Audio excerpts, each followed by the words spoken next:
안녕하세요. 김호준입니다. 평창 개막식의 꿈같은 한 장면. 중앙일보 어제자 기사 제목입니다. 올림픽이 열리기 열흘 전쯤 이명박 전 대통령 부부를 청와대로 초청하고 평창 개막식에 같이 참석하라는 내용입니다. 이는 김정은과 회담보다 절실하며 한국민의 애국심을 상징하는 장면으로 수십억 세계인이 감동할 꿈의 장면이 될 거라는 겁니다. 이명박 적폐는 증명되지 않았고 적폐청산 목표는 사람이 아니라 시스템이어야 하고 정권이 바뀌어도 국가의 계속성은 유지되어야 하기 때문에. 대단합니다. 보수의 이명박 지키기.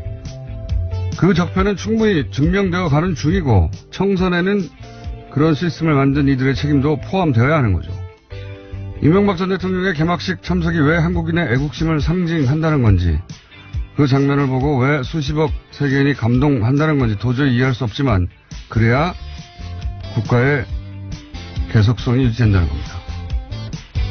국가 권력을 동원한 범죄에도 불구하고 어떤 처벌도 받지 않고 그냥 넘어가서 지속될 것은 국가의 계속성이 아니라 그 범죄 세력의 생명이죠.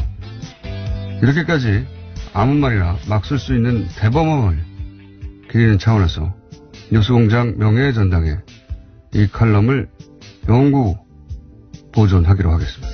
김호준의 헌정이었습니다.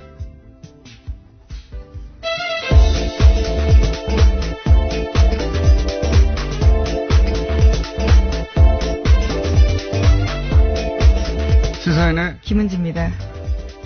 대단한 칼럼 아닙니까? 네, 정말 놀랍네요.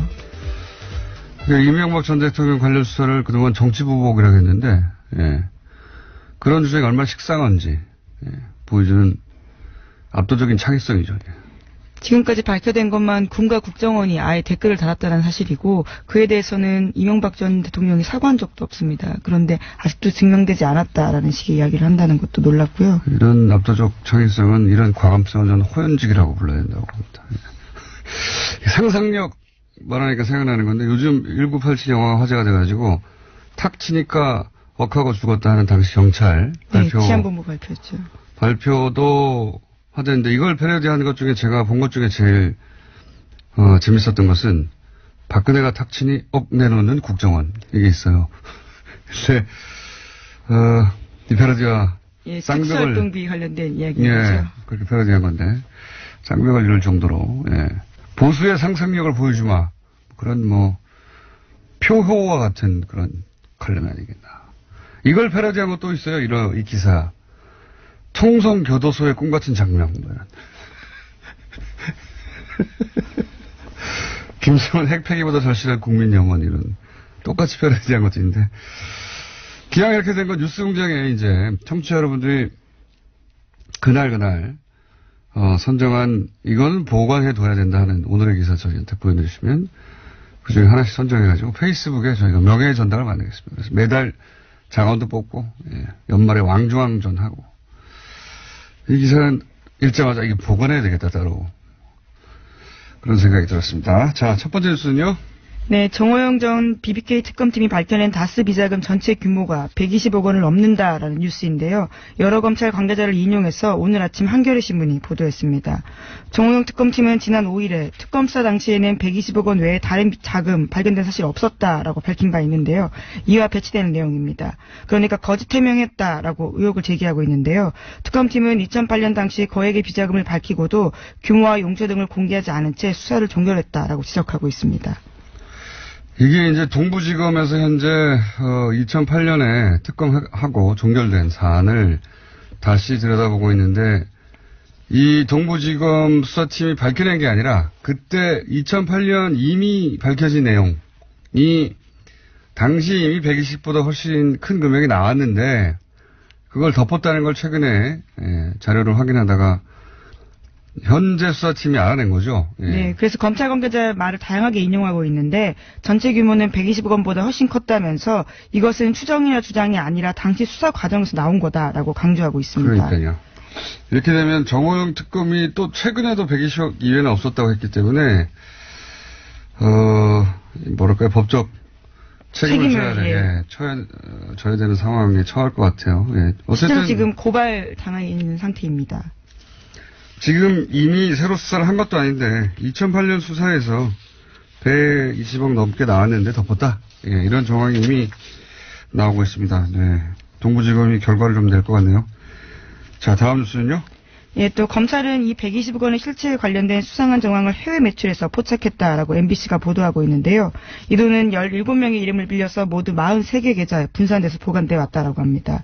정호영 특검은 이 돈을 비자금이 아니라고 보고요. 회사로 반환할 것을 지시해서 더 이상 문제 삼지 않았는데, 그런데 이 돈이 2008년 특검 종료 직후부터 다스법인 계좌에 전액 반환됐다라고 합니다.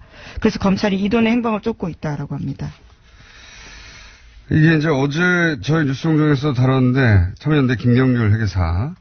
당시 특검은 이게 격리 직원의 개인 비리라고 덮었는데 이게 개인 비리가 될 수가 없는 지점을 김경률 회계사가 짚었죠.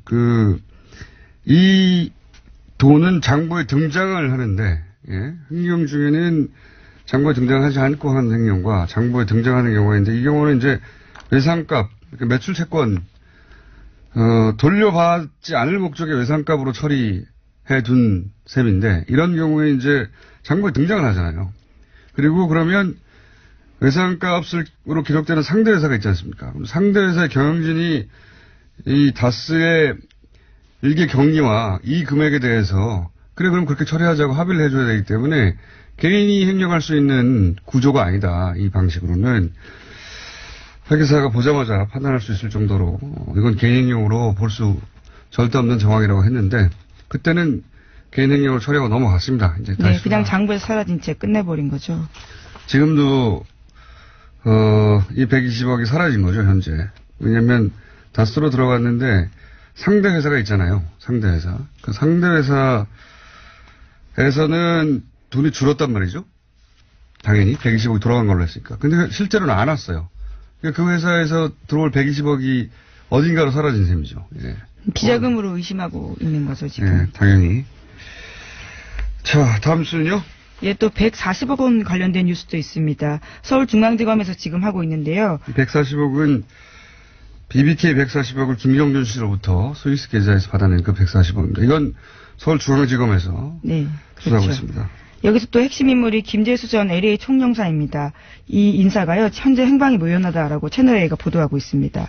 2008년 총영사로 임명된 이후에도 BBK로부터 투자금 140억 원을 회수하는 과정에 연루됐다라는 의혹받고 있는데요. 미국 현지 변호사 사무실에 나오지 않고 한인 사회와의 접촉도 끊었다라고 합니다. 자살하진 않으셔야 될 텐데요. 예, 걱정이 좀 됩니다. 다음 뉴스는요?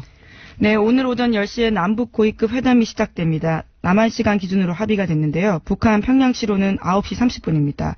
북측 대표단이 오전 9시 반쯤 군사분계선을 통과해서 도보로 회담 장소로 이동할 계획인데요. 이번 회담 의제는 크게 두 가지입니다. 북한의 평창올림픽 참가 문제와 남북관계 개선입니다. 올림픽 참가 문제는 뭐 일사천리로 풀릴 것이고 결국 이제 남북 관계 개선할 때 북핵 문제도 등장할 테니까 그 부분은 쉽게 안 되겠죠. 예, 이건 뭐 앞으로 계속 뉴스 나올 테니까 계속 전화기로 하고. 다음 뉴스는요? 네, 어제 검찰이 박근혜 전 대통령의 재산을 처분할 수 없도록 조치해달라면서 법원에 추징보전 명령을 청구했습니다. 박근혜 전 대통령의 알려진 재산은 지난해 4월 서울 삼성동 자택을 팔면서 생긴 차액과 예금, 그리고 새로 구입한 내곡동 자택 등에 대해서인데요. 뇌물로 받은 국정원 특수활동비 36억 5천만 원인데 이에 대해서 법원의 유죄 판결이 확정되면 강제로 받아내기 위해서입니다.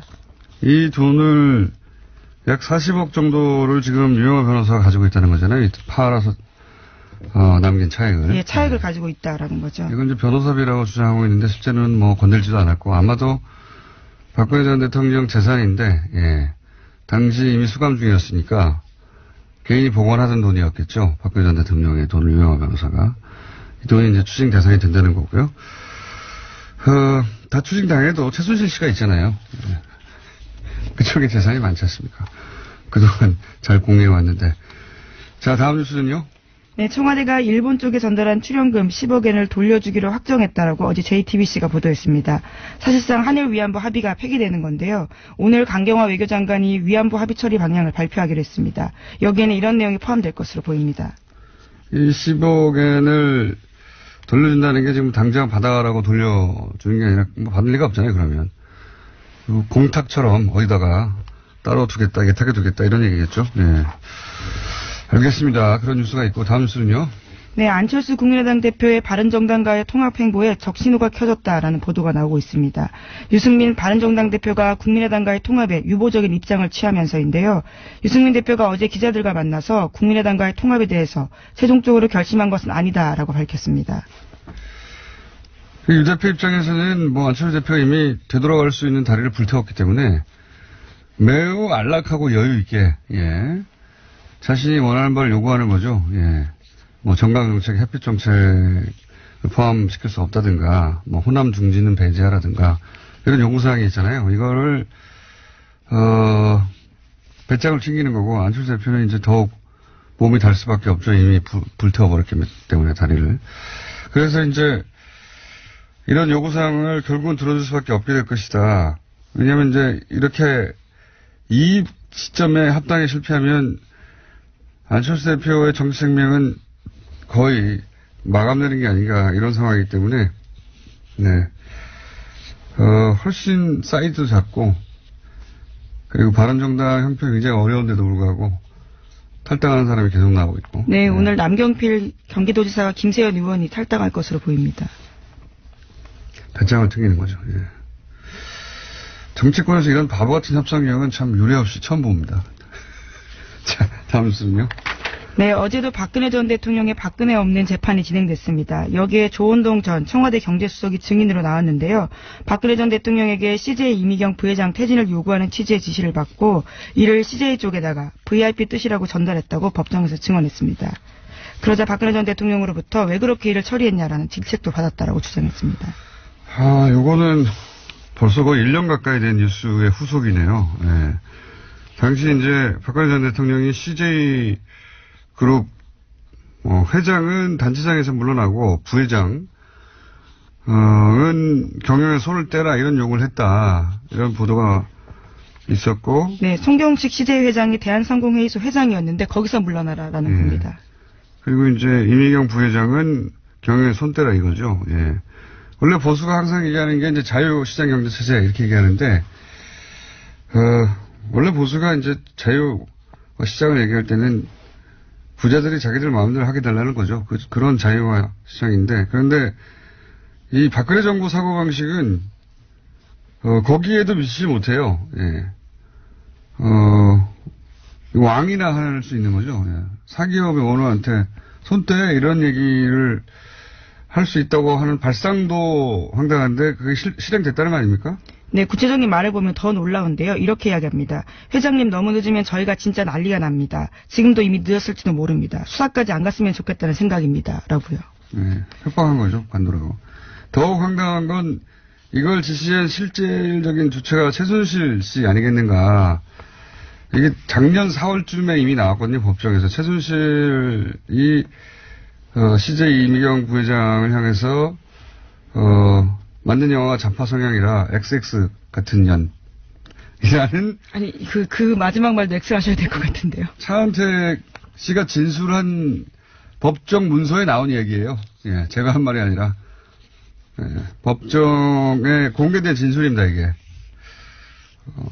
근데 이제, 이 영화 두 편인가 변호인이나 이런 영화 때문이 아니라, 왜냐면 CJ는 정반대로 소위 이제 국뽕이라고 하는 영화도 제작을 했었거든요. 그 이유보다는 당시 이제 나왔던 보도를 종합하면 이미경 부회장이 가지고 있던 문학에 내에서 영향력, 또는 한류의 중심으로서의 문학의 영향력을 그 자리를 차은택 등을 내세워서 최순실 씨가 접수하려고 했던 거 아니냐. 이런 보도가 나왔었죠. 네, 물론 어제 법정에서도요, 박근혜 전 대통령 쪽에서는 이렇게 방어했습니다. 이미경 부회장이 CJ를 잘 이끌고 갈지에 대한 우려였지 경영에서 물러나게 하려고 한 건 아니었다라고요. 근데 조원동 수석 이야기는 물러나라고 했다고 하니까요.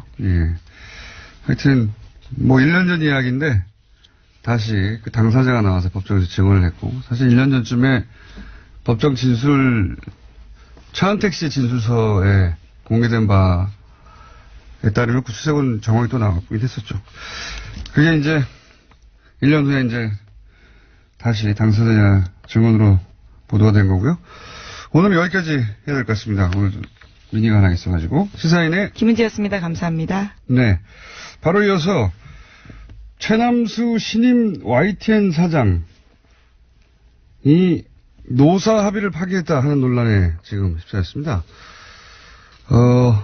해직 기자 출신이죠. 노정면 부장을 보도국장에 지명하기로 노조와 합의를 해놓고 번복했다. 이런 이야기를 지금 노조에서 하고 있는데요. 언론노조 YTN 지부 권준리 사무국장 연결해서 이게 어떤 문제인지 입장을 들어보겠습니다. 안녕하세요, 사무국장님. 네, 안녕하십니까. 네. 이게 이제 약속을 파기했다는 건데 핵심 골자는, 당시 보도에 따르면은 최남수 사장 내정자, 그리고 YTN 박진수 지부장, 그리고 언론노조에서 언론노조 김한균 위원장, 3자가 만나서 합의를 했다면서요? 합의 내용이 뭐였습니까? 간단하게 정리해주세요. 네. 그 합의문에 보면은 7개 조항이 있는데요. 크게 적폐청산, 그리고 보도국 독립, 또 보도국 개혁 약속했고요. 간단히 설명드리면 적폐청산기구 설립하고 또 개혁적인 인사, 조직 혁신도 하겠다고 합의했습니다. 특히 중요한 게 보도국 독립 조항인데요. 이 부분 조항을 한번 읽어드리겠습니다. 이 사항에 보면 경영과 보도의 분리는 언론의 독립성, 공정성 실현을 위한 기본 전제임을 인식하고 사장은 보도국이 보도국장 책임하에 독립적으로 운영될 수 있도록 보장하고 지원한다라고 되어 있습니다. 또 합의문에 직접 담기지는 않았지만 이 보도국 독립을 위해서는 누가 보도국장을 맡느냐도 중요하지 않습니까? 그래서 보도국장 내정을 누구로 할 건지도 구두로 합의가 되어 있었습니다. 구두로 합의가 되어 있었다고요? 네네, 그렇습니다. 이게 이제 문서로 합의된 내용은 다 공개됐는데 네. 지금 문제가 되는 것은 그 당시 3자, 사장 그리고 YTN 노조 그리고 언론 노조 이렇게 3자가 만나서 구두로 뭔가를 합의를 했는데 그 합의를 지금 안 지킨다. 이게 문제인 거죠?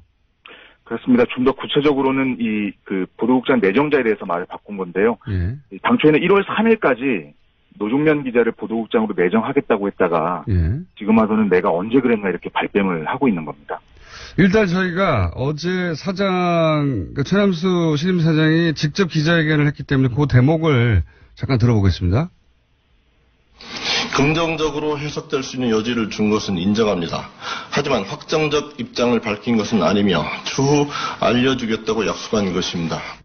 네, 요 대목이 바로 노정면 그 부장을 보도국장으로 지명한 것에 대해서 긍정적인 사인을 줬지만 확정하지는 않았다. 이렇게 해명하고 있거든요. 여기에 대해 노조 입장은 뭡니까?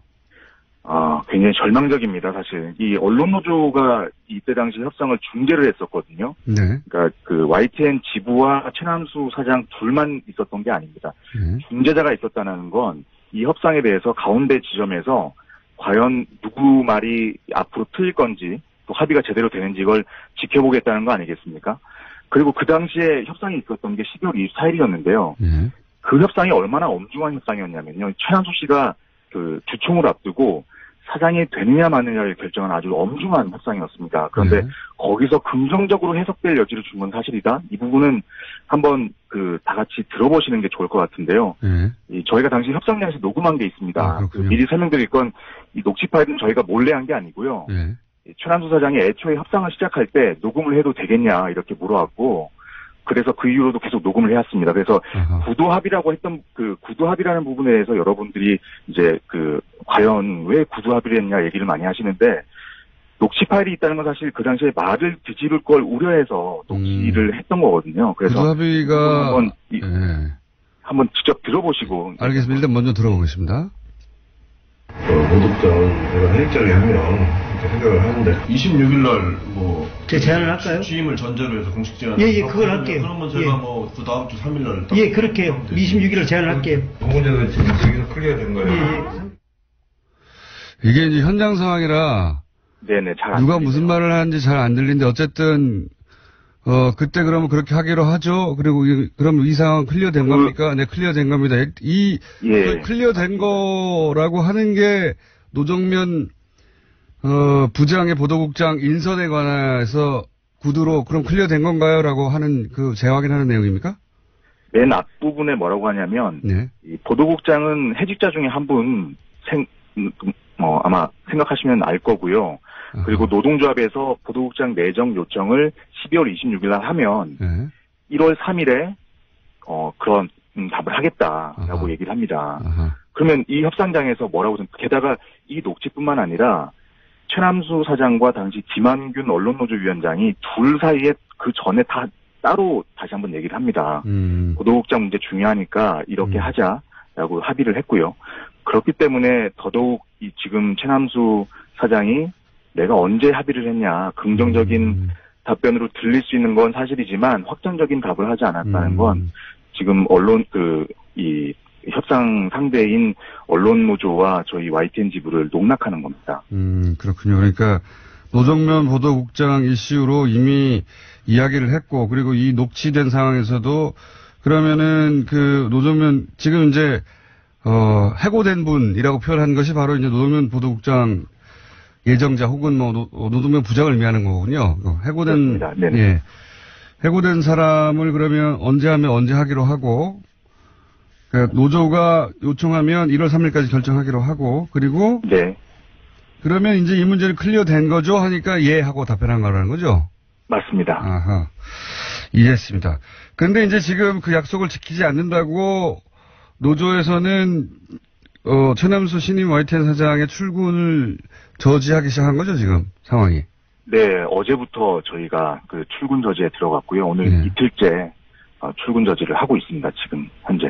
근데 이제 그 최 사장의 기자회견 내용을 보면 노조가 인사권을 요구하기 때문에 안 된다 이렇게 얘기하고 있거든요. 노조가 인사권을 요구하고 있습니까? 네. 어제 사실 기자회견장에 저희도 갔습니다. 무슨 얘기를 하나 들어보려고요. 그래서 지금 얘기를 들어보니까 노조가 사장의 인사권을 가져가서 사장을 고립시키고 결국 낙마시키려고 한다. 그렇기 때문에 이 보도국장 문제도 인정해줄 수 없는 거다 이렇게 얘기를 하고 있습니다. 그런데 어제 기자회견장에서 저희가 질문했습니다. 노동조합이나 노중면 기자가 사장에게 인사권을 달라고 요구한 사실이 있냐? 물어봤더니 답을 못합니다. 왜냐하면 그런 사실이 없기 때문입니다. 그러면 왜 인사권이 문제냐 그랬더니 최근에 저희 혁신 TF 팀에서 혁신안을 내놨는데 그 혁신안을 보면 보도국장에게 인사권을 주는 내용이 담겨 있다고 얘기를 합니다. 그래서 제가 처음으로 혁신 TF안이라는 거 한번 들여다봤습니다. 17페이지짜리 이 혁신안인데요. 여기에 인사권이라는 말은 딱 한 번 등장을 합니다.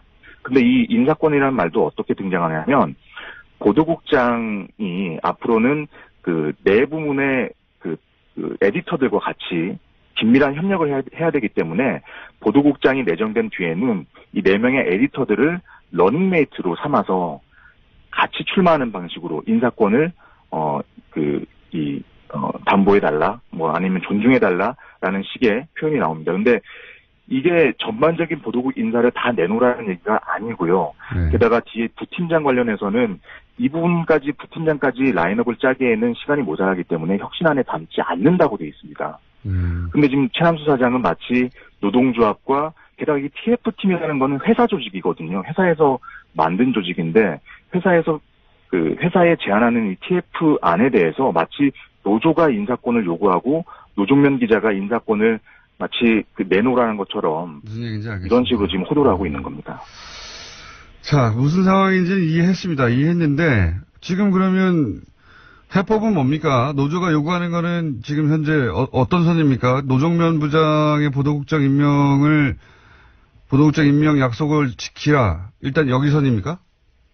그렇지 않습니다. 왜냐하면 지금 이미 최남수 사장에 대해서는 선임 단계에서부터 저희가 여러 가지 우려를 했었고요.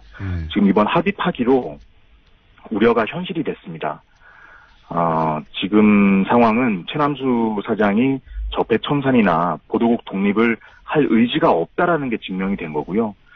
합의를 파기한 이상 최남수 사장은 지금 퇴진하는 것 말고는 저희로서는 답이 없다고 보고 있습니다. 알겠습니다. 입장 잘 알겠고요. 저희가 최남수 사장 인터뷰도 한번 진행해 보겠습니다. 그리고 앞으로 네, 부탁드리겠습니다. 네, YTN 상황 계속 지켜보겠습니다. 감사합니다. 고맙습니다. 네, 지금까지 언론노조 YTN 지부 권준기 상무국장이었고요. 중간에 들려드린 인터뷰 내용은 국민TV에서 제공받았습니다. 감사합니다.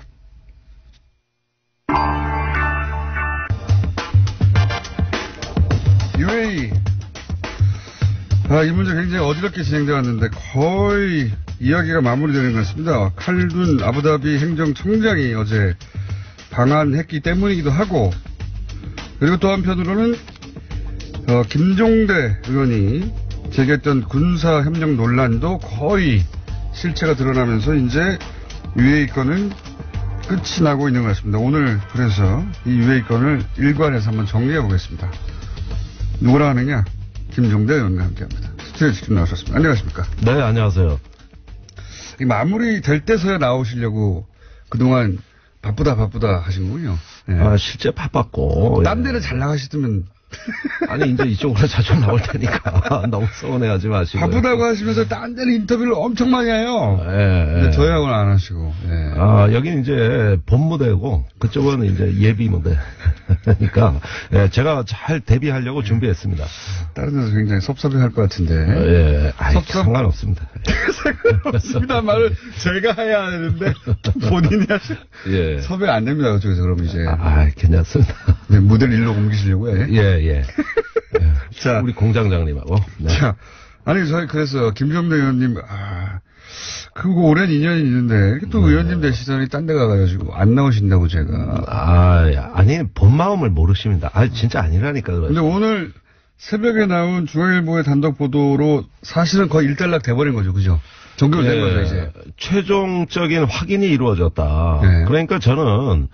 특전사가 왜 저렇게 아랍에미리트에 오래가 있을까? 파병 기한도 지났는데 매번 연장하면서 못 빠져나오더라고요. 이제 알았어요. 김태형 국방장관이 오늘 일간지와 인터뷰에서 그 내막을 다 밝혔는데 아랍에미리트하고 2009년 11월에 자기가 서명한 협정이 있다. 거기에 우리가 군사 동맹국끼리나 체결하는 아랍에미리트의 유사시 자동 개입 조항까지 넣었다. 여기서 자동 개입이라는 거는 이제 아랍에미리트가 뭐 중동과 관련 중동 지역에서 무슨 전쟁이 났다거나 또는 뭐 침략을 받았다거나 뭐 하여튼 그럴 경우에 우리가 군대를 파견해야 된다는 소리죠. 한마디로. 그런데 미리 파견을 해놓으면 이걸 인계철선이라고 합니다. 와이어 트랩이라고. 그렇죠. 우리 주한미군이 한반도에 와 있는 게 자동 개입되는 그 통로잖아요. 근데 한미 상호방위조약에도 자동 개입 조항은 없어요. 근데 여긴 있대. 군대도 파병했다는 거예요? 지금 그러면 아크 부대가 전시에 그 전투 요원이 된다는 게 아니라 전시가 발생하면 우리가 추가로 파병을 해야 한다는 거죠. 그렇죠. 그러니까 우리도 똑같이 공격받은 것과 진배 없는 이런 상황입니다. 그러니까 UAE가 공격을 받으면 그것을 우리가 공격받은 것으로 간주해서 개입한다. 예. 이걸 자동 개입이라고 합니다. 이걸 자동 개입이라고 하는데 보통 이런 정도의 국군 파병이나 이런 어떤 그 상호 방위 협정을 맺을 때는 이건 헌법에서 이건 중대한 안전 보장에 영향이 크기 때문에 전쟁에 개입되는 건데요. 반드시 조약으로 체결해 국회 비준을 받으라고 돼 있어요. 그런데 국회 비준을 피하기 위해서 비밀 양해각서로 이걸 체결했다. 2009년에. 양해각서라는 건 흔히 말하는 MOU고. 그죠? MOU죠. 그러니까 일부러 MOU의 형태로 만드는 거군요, 이게. UAE가 최초에는 조약을 요구했습니다. 당연히. 근데 조약은 드러나니까. 그쵸. 국회 비밀로 할 수가 없거든요. 그러니까 국회 논을 피하기 위해서는 양해각서로 수준을 낮추되 내용은 다 담은 거예요. 그게 원전 계약 한 달 전. 그러니까 2009년 12월에 원전 계약을 했는데 한 달 전인 11월에 UAE하고 내가 체결했다. 내가 사인을 했다. 이걸 밝히고 나온 것이죠. 그러니까 원전 계약을 따내는 성과를 내기 위해서 그쪽에서 무리한 요구를 하는데 이 요구를 만약에 드러내놓고 만약에 진행하면 나라가 난리가 날 테니까 왜 우리가 UAE 전쟁 나는데 가서 같이 전쟁을 해야 돼? 이런 소리가 나고 국회에서도 절대 못할 것 같으니까 몰래 했다. 몰래 했다. 몰래 했다는 거를 사실은 의원님이 이 UAE 사태가 초기에는 이런 식으로 진행됐잖아요. 이명박 비리 털라고 하다가 문제가 생겼다. 원전, 탈원전 정책 때문에 UAE가 싫어한다. 이런 얘기로 그래서 이제 자유한국당이 막 공격하다가 이 물꼬를 완전히 틀어버린 게 의원님이에요. 그거 아니야. 잘 모르네. 그게 아니야. 군사야, 군사. 이렇게. 그렇습니다. 이거 어떻게 하셨어요, 처음에? 이런 뭔가 아주 문제가 되는 군사 협력이 있고 그게 지금 틀어져서 이게 이런 식으로. 그거 소스를 많이 궁금해 하시는데 우연히 알게 됐어요. 아니 연말에 왜 국방부의 국제협력관 또 전력자원계획관 이런 어떤 그 군사협력에 관계된 부서들이 네. 실무자들이 다 UAE 갔다는 거예요. 당시 그러니까 2009년 당시에. 아니 최근에. 그러니까 탈이 난 게 최근이니까. 최근에. 그때 약속한 협정을 네. 지금 지키지 못해 난리가 난 겁니다. 네. 그러니까 도저히 지킬 수가 없거든요. 이건 완전히 국내법 위반이니까. 그렇죠. 지킬 수가 없죠. 그래서 임종석 실장이 막 그때 UAE 갔다는 얘기도 들리고 국방부가 막 주요 참모들이 다 수행했고 그리고 처음 간 게 아니라 지지난달 계속 갔더라고요. 그렇죠. 국방장관 갔다가 비서실장 또 가고 막. 예. 네. 그래서 UAE에 무슨 일이 일어난 거냐. 도대체 실무자들이 왜 국방부가 가냐. 원전인데 국방부가 왜 가지? 왜 가지? 이래가지고 알아보니까 MOU 하나가 탈이 났다. 지난 정부에서 체결한 게. 그 총 6건인데 그 줄 때는 확인을 못했죠. 그래서 뭔가 있구나. 이래가지고 이거는 군사협정 지난 정부의 MOU가 탈이 난 거라고 신문에 칼럼을 썼어요. 네. 그게 일파만파 확산됐습니다. 일파만파 확산됐다는 거는 제가 해야 되는 표현인데 의원님이 자기가 써놓고 자기가 일파만파 마치 다른 사람의 기사가 일파만파된 거죠. 이래서 제가 네. 비호감도가 높아요. 정치 해보면 인지도는 높은데 그런데 네. 아직 비례니까 관리 잘하세요. 네. 네, 기회는 남았죠. 그런데 그 칼럼을 내보내는 순간 이제 전직 퇴직자들의 구체적 제보가 들어오기 시작했습니다. 당시에 외교 제가 궁금한 건 여기서 그 칼럼을 쓰실 때 사실은 지금 현재 밝혀지고 있는 내용을 거의 전망하다시피 하면서 쓰셨어요. 그렇습니다. 그걸 어떻게 아셨냐 이거죠. 자, MOU가 탈이 났다는 한마디였어요. MOU가 탈이 났다는 그 다음에 한마디. 국방부가 거의 UAE 가서 살다시피 한다. 네. 장관이 갔다. 실장이 갔다. 이건 UAE 원전이 아니라 지난 정부에 분명히 지키지 못할 약속을 UAE에 해줬다. 네. 군사적인 면에서. 네. 그거는 원전을 팔 때 끼워 판 거다. 끼워 판 거다. 네. 그러니까 군사력에 군사력을 끼워 팜으로써 프랑스로 거의 넘어갔던 원전을 한국으로 뒤집은 사건이다. 네. 그리고 제가 8년간 UAE와 군사협력에 관한 탐사 기사를 가장 많이 쓴 언론이었어요. 맞습니다. 예. 당시 이제 군사 잡지를 운영하고 계셨기 때문에. 디펜스 21요. 예. 거기에 UAE 원전 의혹, 아크 부대 파병 의혹, 이거는 제가 제일 많이 썼거든요. 전문가였었죠. 맞습니다. 계속 축적해왔던 거예요. 그런데 탈이 났다는 그 한마디가 꽂힌 겁니다. 이건 뭔가 있다. 그래서 지난 8년간의 기사와 추적이었던 거에 합쳐져가지고. 네, 드디어 터졌구나. 다 털었죠. 퇴직자들까지 전부 다. 그래서 쭉 연락해 보셨군요. 다 했죠. 어떻게 된 거냐. 그때는 또 일개 잡지의 편집장이었지만 지금은 국회의원이기 때문에. 국회의원이 취재는 더 안 돼요. 어려워하잖아요, 사람들이. 그래서 저는 오히려 그 국회의원에 대해서 신분이 하락한 사람이에요, 사실. 과거에 정부에서 거의 황제적 지위를 누리고 있던 게 다 기득권이 없어졌는데, 그럼에도 불구하고, 네. 지난 잡지를 할 때부터의 그 취재된 관성과 맥락은 살아 있었어요. 그 이제 퇴직자들 다 찾아냈죠.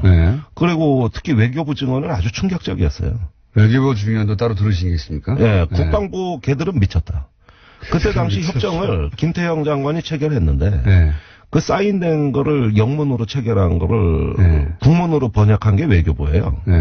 근데 번역하면서 이건 미친 짓이다. 이걸 어떻게 했냐, 이 국방부가 거기 가서. 아니, 헌정일에 남의 나라 안보를 상호방위 협정을 체결해 준 건 이거 한 건밖에 없습니다. 우리나라에서.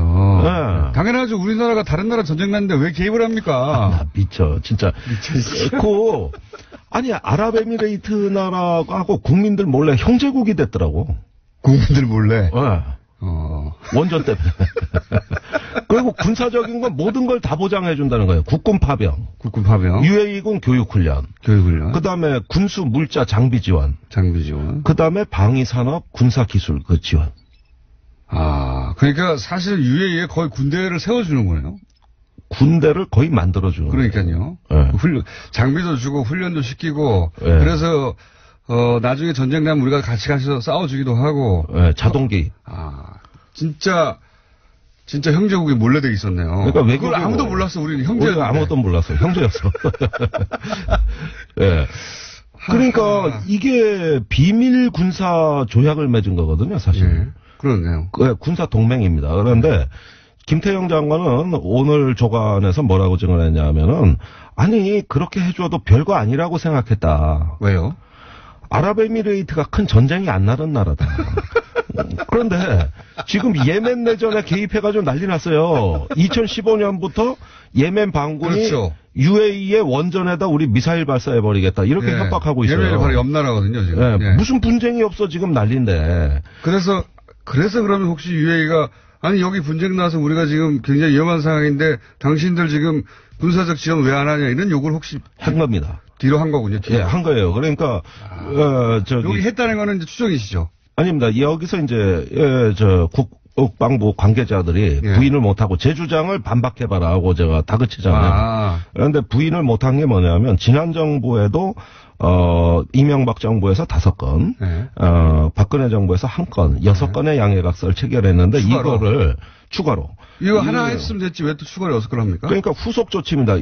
이 자동 개입을 정한 협정은 포괄적이고 네. 뭘 지원해 줄 때마다 정보냐, 군수냐, 교육훈련이냐 요걸 또 후속 조치로 구체화된 양해각서 각기 다른 시기에 다 맺은 거예요. 포괄적으로 하나 맺고 그다음에 전부 다 양해각서 처음부터 비밀리에 양해각서였기 때문에 그다음부터 계속 비밀 양해각서 만들어진 거군요. 그게 2013년까지 이어집니다. 박근혜 정부까지. 그렇군요. 예. 그리고 박근혜 대통령이 2015년에 아랍에미레이트를 비롯한 4개국, 사우디, 카타르, 요르단 방문해서 젊은이들 다 중동 가라. 대한민국 텅텅 비게 해라. 이렇게 얘기한 적이 있어요. 예. 그리고 나서 드디어 그 사우디에도 UAE뿐만 아니라 우리 전략 물자가 반출되기 시작합니다. 그건 왜 그렇습니까 또?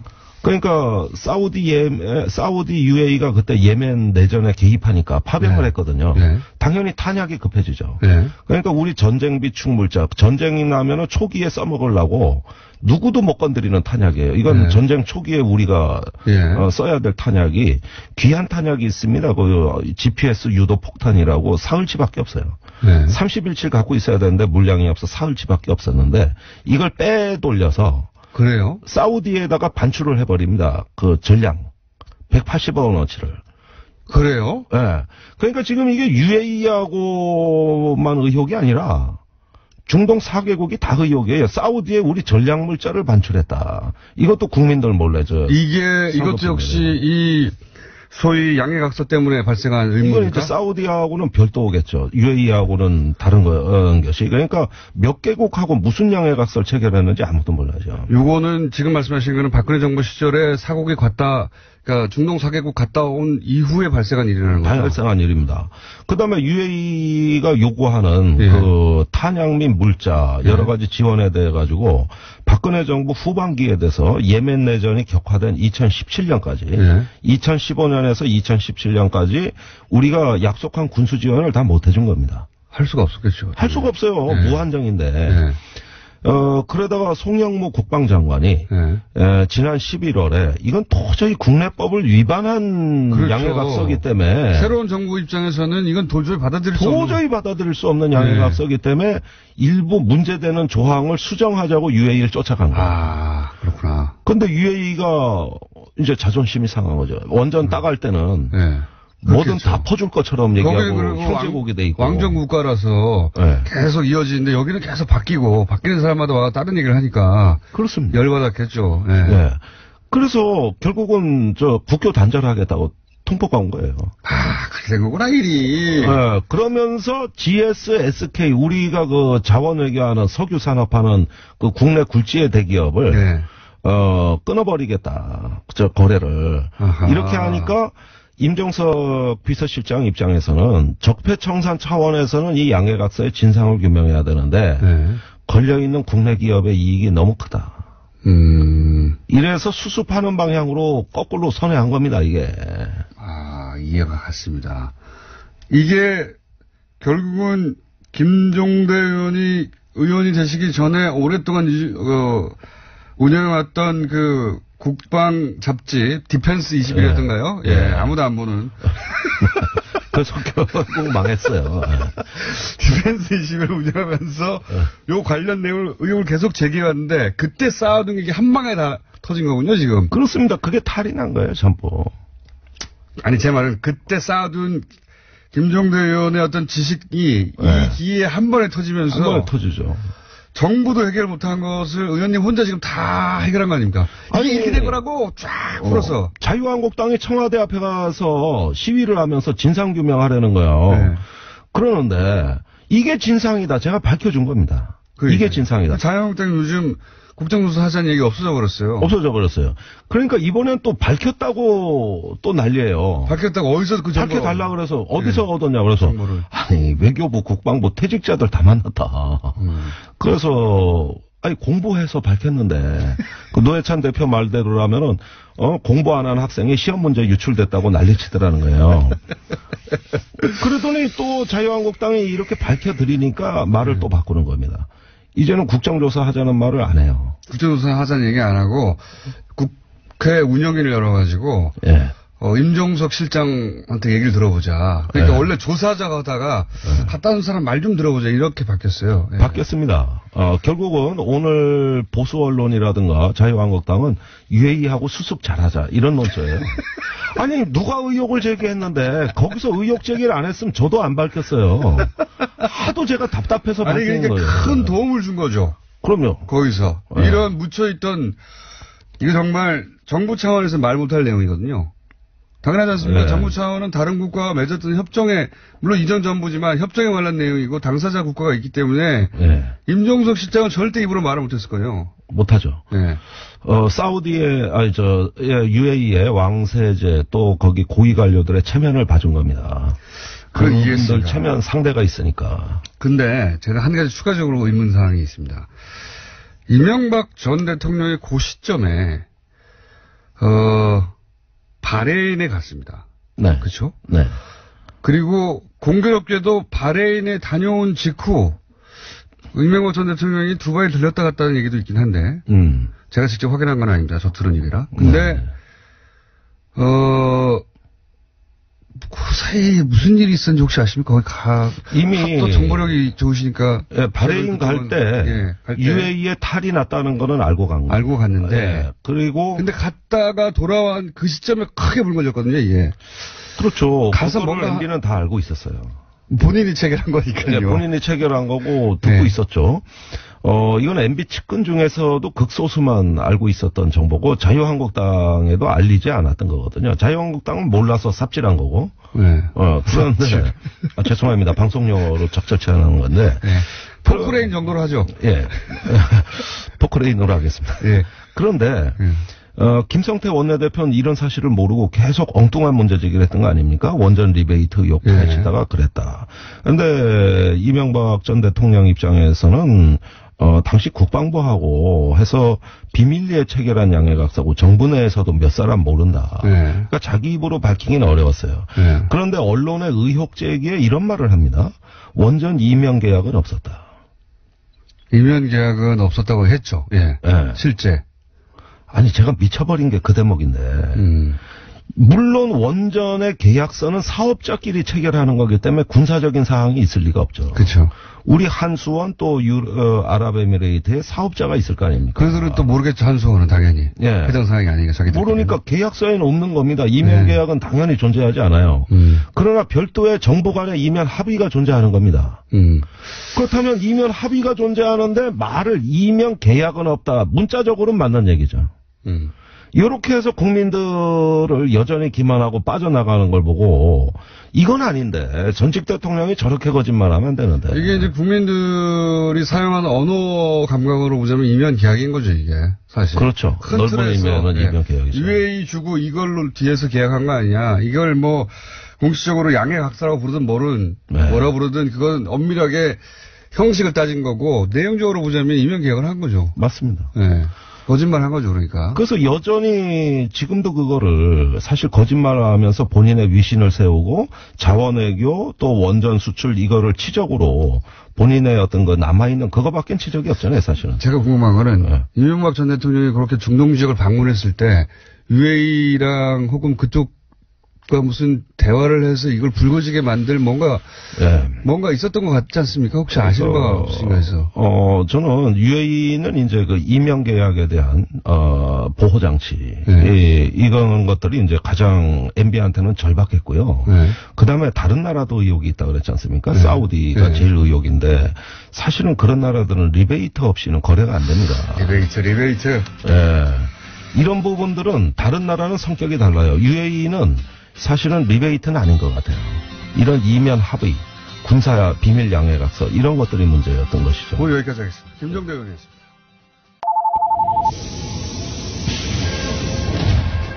출입문 닫습니다. 닫습니다. 김어준의 뉴스 공장. 자, 최진영 의원 나오셨습니다. 안녕하십니까? 예, 안녕하세요. 추우시죠? 제가 뜨겁게 해드리겠습니다. 핫입니다. 반갑습니다. 어떻게 뜨겁게 해주시려고요? 제가 오늘 폭탄선 하나 더 준비했습니다. 아, 그래요? 본인만 뜨거워지고 터지는 거 아니에요? 사람들은 제가 백의종군 한다. 통합되면. 왜 제가 그 고민을 했냐면. 폭탄선은 아닌 것 같은데요. 제가 백의종군 하면 폭탄선은 아닌가요? 수리탄 정도 된. 근데 이제. 수리탄 아니고, 예. 오발탄? 딱총. 지난 시간에 통합되고 나면 손학규 전 대표와 본인이 결국 그 통합되는 당을 끌어가야 되는 거 아니겠는가? 이런 멘트를 잠깐 하셨다가. 앞에서가 아니라 뒤에서. 네. 뒤에서 밀어준다. 네. 정확한 의미는. 그때는 앞에서 끌어간다는. 아니, 앞에서 끌어간다는 거는 나중에 이제 지방선거 끝나고 그 이후에 막 다 재편이 되면. 바꾸시네. 근데 아무튼 제가 그렇게 얘기했다가 바른정당 가가지고 혼나셨죠. 지상욱 의원한테. 지상욱 의원한테 혼난 건 이제 손학규 대표 의견 차이. 이건 제가 공개적으로 말씀드릴게요. 저는 손 대표님 평가가 좀 달라요. 우리 여부에. 근데 이제 그 마무리 좀 짓게요. 이제 백의종군 제가 꼭 해야겠다고 느낀 이유는 자리를 탐하면 다른 사람 눈치를 보기 때문에 할 말을 못 해요. 차라리 내가 할 말을 하고 눈치 안 보고 할 말을 하지. 그러니까 내가 백의종군 선언을 해야 내가 하고 싶은 말을 마음대로 할 수가 있어요. 이게 백의종군 선언은 모두가 하태경 최고위원을 지도부로 옹립하려고 할 때 아니다 나는 백의종군 하겠다 이럴 때 백의종군 선언이고요. 아무도 옹립하려고 하지 않는데 혼자 선언하는 것은 김치국가 아닙니까? 아니, 왜냐하면 김치국. 제가 넘버 2기 때문에 그 이후에 있는 분들한테 기회를 드리겠다. 자, 김치국이라고 보고요. 백의종군 선언. 아니, 내가 지난번에 김치국인데 이제 따라하네. 아니, 함부로 말도 못하겠네. 근데 지금 그 바른정당이 또 줄어들 판국입니다. 네, 김세연 의원은 오늘 탈당을 이야기했어요. 그러면 이제 10명으로 맞습니다. 10명으로 줄어드는 게 확실해지는데요. 먼저 말씀드리고 싶은 건 저 하태는 대한민국의 자존심을 지키겠습니다. 네, 남경필 지사도 일단 탈당 얘기까지는 안 하고 통합에는 불참하겠다. 통합에 불참한다는 게 결국은 안 따라간다는 거니까. 아니, 남지사답지 않아요. 안 따라간다는 얘기는 결국은 무소속 내지는 자유한국당 어쨌든 탈당에 준하는 이야기지 이게. 아니 그러니까 남지사는 좀 입장 평소답게 자기가 탈당 이러잖아요. 한국 새누리당 탈당 이러잖아요. 그거답게 좀 선명하게 나왔으면 좋겠어요. 그러니까 무슨 이야기냐면 그 남지사가 후보로 나가고 우리가 후보를 안 낼 수가 없어요. 경기도에. 그러니까 1대1로 만들어 드릴 수가 없어요. 예. 근데 이제 남지사에 무슨 미련이 있는지 모르겠는데 우리가 통합을 하든 말든 통합이 되면 더더욱 반드시 우리는 다른 후보를 내게 돼 있어요. 여기서 다른 후보라는 건 자유한국당과 다른 후보. 아니 남지사 나갔으니까 우리의 새로운 후보 나가면 우리 새로운 후보를 내야죠. 예. 그러면 어쨌든 3파전이에요. 민주당, 자유한국당 그리고 합당된다고 치고 그럼 3파전이면 정의당도 내죠. 4파전. 정의당의 심상정 의원이 나오면 굉장히 근데 이제 제가 나오던데. 확실히 말씀드릴 수 있는 것은 남지사가 통합신당 후보로 나가면 그래도 2등 될 가능성은 있지만 남지사가 통합신당 후보가 아니라 한국당 후보로 나가면 수도권에서 2등도 못 될 가능성이 있다. 2등이나 3등이나 무슨 의미가 있습니까? 큰 차이가 있죠. 3등 되면 정치하기 힘들어요. 계속. 2등, 3등 기억도 안 합니다, 사람들이 잘. 근데 이번에는 2등 싸움이 굉장히 중요합니다. 왜냐하면 야당의 헤게모니를 야당 대표 선수를 누가 하느냐. 국민들의 마음이 확 쏠리기 때문에. 이학재, 원희룡 이런 분들은 어떻게 되는 겁니까? 이학재 의원도 나간다는 얘기가 있었잖아요. 고민하고 있어요. 그러니까 그분의 솔직한 워딩은 지금도 계속 고민 중이다. 고민 중이다. 그럼 만약에 지금 거론된 분들 4명이 빠지면 바른정당은 7명이 되는 겁니다. 아니지. 이제 국회의원 9명이죠. 아, 국회의원 9명이고. 네. 지사 2분. 지사 2분. 아이고, 지난번에 제가 약속한 거 약간 좀 수정. 원지사가 한국당 가면 장지진다고 그랬는데 장지진 개념이 애매하기 때문에 지난번에 했던 염색한다. 요걸로 네, 좀 청취자분들 죄송합니다. 요 부분만 조금 왜냐면 장지진이라는 개념이 굉장히 애매해요. 아니, 장을 저희가 지져드릴게요, 그러면. 사료를 확인해가지고 어떻게 장을 지시는지. 어쨌든, 이게. 머리 지진다. 그렇게 하죠. 사실은 남경필, 원희룡 두 지사 정도가 빠져나가면 지자체장 딱 2분 있는데요. 우리 타격이 크죠. 광역단체장에서는 17개 광역단체에서 2분인데, 그 2분이 가지고 있는 상징성도 크기 때문에 이 2분 빠져나가면 바른정당에 뭐라고 표현했냐면은 지금 이제 국민의당의 합당을 반대하는 분들에서는 이렇게 표현합니다. 합당할 만한 실체가 있느냐? 그 말은 좀 과장되긴 했지만 뭐 부분적인 일리가 있고요. 좀 아프고. 근데 이제 합당 실체 중에 한 70%는 유승민 같아요. 현재는 그렇게 보입니다. 네, 유승민이 압도적이에요. 그 야당 대표 선수 중에. 압도적이고 유승민, 안철수 두 사람만 같이 가면 합당의 시너지 효과는 사라지지는 않는다. 그래서 제가 좀 축소는 되겠지만 요건 잠깐 줄어들 수는 있지만은 근데 이제 그럼에도 불구하고 남지사야 계속 한국당과 통합을 우선적으로 강조했기 때문에 예측 가능했던 것이고 원지사는 우리가 잡기 위해서 최대한 노력을 하고 있다. 원지사가 거취 문제를 고민하고 있다. 사실 이런 문제는 거취 문제를 고민한다는 말이 나오는 건 이미 남아있지 않겠다. 최소한 무소속으로 가겠다. 이 정도 스탠스 아닙니까? 그런 가능성을 배제할 수는 없는데 뭐 우리가 최대한 노력을 해봐야 되죠. 원희룡 지사는 절대 안 나간다고 했는데 나갈 경우 장을 지진다고 했으니까 장 말고 한국당 가면 무소속이면 아니고 그럼 반만 염색하세요. 아니 왜냐하면 이제 사실 원지사님도 좀 입장을 분명히 할 필요는 있어요. 이제 우리가 통합신당에서 통합신당 지지율이 많이 나오게 해드리는 게 우리 도리죠. 원지사님 의리를 지켜주고 있는데. 근데 이제 우리 통합신당 지지율을 제주도에서 뭐 이렇게 기대 못 만든다. 이러면은 사실 우리가 원지사한테 할 말은 없지만 그래도 원지사는 원지사 자신의 정치적 미래가 있기 때문에 그리고 또 전국적인 지지도를 생각을 해야 된다. 제주도 사실 동네 선거거든요. 그렇게 말씀하시면 한 50만밖에 안 돼요. 거기 서울의 한 구보다 작은. 그렇다 하더라도. 그러니까 제주도의 민심만 보고 거취를 선택하는 것은 굉장히 어리석다. 네. 제가 보기엔 제주도민으로부터 큰 항의를 받으실 겁니다. 제주도민. 네. 근데 제주도민 분들 제가 뭐 항의 받아도 괜찮아요. 욕 먹으면 참 좋겠네요. 욕 많이 듣고 살고. 근데 제주도민도 원지사를 제주도에 가둬두려고 해서는 안 된다. 언제 가둬두려고 했습니까? 원지사 글로 갔죠. 아니 그러니까 원지사를 더 크게 하려면 원지사가 제주도뿐만 아니라 전국적인 민심 동향을 보고 판단할 수 있게끔 좀 풀어줘야 된다는 거죠. 근데 제주지사를 하려고 그러는데 제주도민의 민심을 봐야 되잖아요. 아니 제주도민들은 자기들의 지사를 대통령 만들고 싶은 마음도 있거든요. 그래야 제주도 더 발전하거든. 그럼 어떻게 해야 한다는 겁니까? 원희룡 지사에 대해서. 그러니까 제주도민 제가 말씀드리고 싶은 건 통합신당만 지지해 주시면 됩니다. 그러면 원지사 고민 없어집니다. 그냥 통합신당 후보로 나갑니다. 자, 근데 이게 지금 주춤하잖아요. 국민의당 내에서도 반대파도 만만치 않고, 그리고 이제 합당을 하겠다는 쪽에서도 절차적으로 뭐 온라인 투표 얘기했었는데 중앙선관위 유권 해석상 그건 안 된다고 했고, 그러다 보니까 이제 전당대회색을 결정해야 되는데 전당대회를 개최해서 과반 이상에 참석하게 하고 통과되게 만드는 데 굉장히 난관이 있어요. 절차적으로. 제가 좀 알아보니까 이런 거더라고요. 저는 화끈하게 좀 합의원 했으면 좋겠어요. 아니 호남신당 만든다고 지금 뭐 거의 창당준비위원회 비슷하게 만들었잖아요. 개혁신당 가칭. 그죠. 개혁신당 기획단이니까 만들었잖아요. 사실상 이혼했어요. 이혼했죠. 심리적인 기혼을 완전히 했죠. 네. 근데 이제 문제는 이제 비례 3명 네. 이제 보내달라. 비례 때문에 그런 거예요, 지금 비례. 근데 문제는 네. 당권파 이제 안철수 대표 측은 비례 3명을 보내주더라도 안 나간다, 저기. 네.